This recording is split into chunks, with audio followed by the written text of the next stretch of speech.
अगर आप भी इंट्राडे में ट्रेडिंग करते हो तो आपको ये बातें पता होनी चाहिए। कई लोगों के पास कोई स्ट्रैटेजी नहीं होती, ट्रेडिंग सेटअप नहीं होता, ट्रेंड को आइडेंटिफाई करने में दिक्कत आती है, एंट्री कहाँ ले पता नहीं होता, एंड रिस्क रिवॉर्ड रेशो को भी मेंटेन करने नहीं आता। अगर आपने इन बातों को सीख लिया तो कभी स्टॉक मार्केट में आप पैसे लूज़ नहीं करोगे। फर्स्ट ऑफ ऑल, इंट्राडे में जहाँ पे आपको एट द सेम डे अपनी पोजीशन को स्क्वायर अप करना होता है, चाहे आपकी पोजीशन प्रॉफिट में हो या लॉस में। सो हमें एक सही डिसीजन लेना होता है ट्रेड में इंटर करने से पहले, नहीं तो जैसे आप रोज़ लॉस करके निकलते हो वैसे ही कंटिन्यू चलता रहेगा। तो आगे बढ़ने से पहले खुद को एक प्रॉमिस कर लो कि आज जो कुछ भी मैं आपको बताऊंगा आप उसे फॉलो करोगे। So let's see. और फर्स्ट पॉइंट है कि आप अपने अकॉर्डिंग एक स्ट्रैटेजी फाइंड कर ले मार्केट में जिस पर आप बिलीव करते हैं या जो आपके लिए सूटेबल है, बिकॉज आपकी शुरुआत यही सी होती है। अगर आपके पास कोई प्लान नहीं है तो आपका कोई टारगेट भी नहीं होगा। सो ये बात आपकी इंट्राडे ट्रेडिंग सीखने में आगे चलकर डिफ़िकल्टी क्रिएट कर सकती है। Most of the people stock market में गैम्बलिंग करते हैं, इसलिए ज़्यादातर लोग पैसे को लूज ही करते हैं और ब्लेम मार्केट के ऊपर लगा देते हैं। तो ये गलत बात है। अज्यूम करते हो कि आप ऐसा नहीं करते होगे, बट क्या आपके पास एक स्ट्रैटेजी प्लान होना ही काफ़ी है मार्केट में? सो इसका आंसर है नहीं, बिकॉज आपको एक राइट डायरेक्शन या मार्केट ट्रेंड भी पता होना ज़रूरी है। सो हमारा सेकंड पॉइंट है ट्रेंड डायरेक्शन। ज़्यादातर लोगों को मार्केट के ट्रेंड को फाइंड करने में डिफ़िकल्टी फेस होती है, बिकॉज वो मार्केट को ज़्यादा ही प्रेडिक्ट करते हैं, मार्केट से आगे की सोचते हैं। विद दिस आप एक रॉन्ग ट्रेड में एंटर कर लेते हो और एट द एंड आपकी पोजीशन लॉस में चलती है।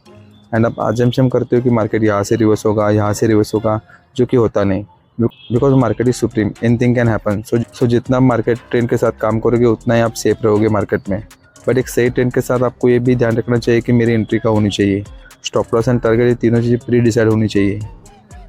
So now let's talk about perfect entry कैसे लें। ज़्यादातर लोग अपने सेटअप के अकॉर्डिंग काम ही नहीं करते बिकॉज ऑफ ग्रीड। लालच आपको मार्केट में अर्ली एंट्री करना मजबूर करता है और आप उस ट्रैप में फंस जाते हो या आपसे फोमो ट्रेडिंग हो जाती है।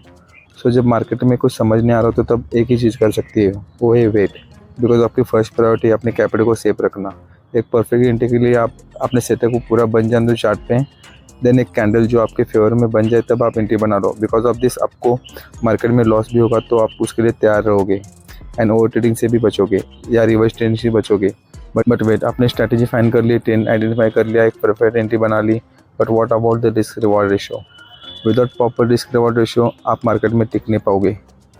Now let's talk about risk and reward ratio. जब हम ट्रेड में एंट्री कर लेते हैं दैट टाइम या तो हम प्रॉफिट बुक करते हैं या लॉस, बट जो रेशियो होता है आपको उसको मेंटेन करना होता है अपनी स्ट्रैटेजी के अकॉर्डिंग। अगर आपका setup high reward low risk provide करता है तो अच्छी बात है, बिकॉज अज्यूम कीजिए कि आपने 10 ट्रेड कंप्लीट किए हैं एंड उसमें से 7 ट्रेड टारगेट हिट किए और 3 ट्रेड आपका एसएल खा गए। तो अगर आपका मार्केट में 1:2 का रिस्क रिवॉर्ड रेशियो मेंटेन रखते हो तो आपको ओवरऑल मंथली मार्केट से प्रॉफिट ही अर्न होगी। एंड अगर आपको उसको मेंटेन नहीं किया तो आपकी स्ट्रैटेजी एंड ऑल सब बेकार साबित होगा। तो दोस्तों ये तो कुछ इंपॉर्टेंट थिंग जो आपको फॉलो करनी चाहिए इंट्राडे ट्रेडिंग में। अगर आपको जानना है कि मैं कैसे ट्रेडिंग करता हूँ तो आपके सामने स्क्रीन पर वीडियो आई है, उस पर क्लिक करें, मैं आपको वही मिलूँगा। बाय।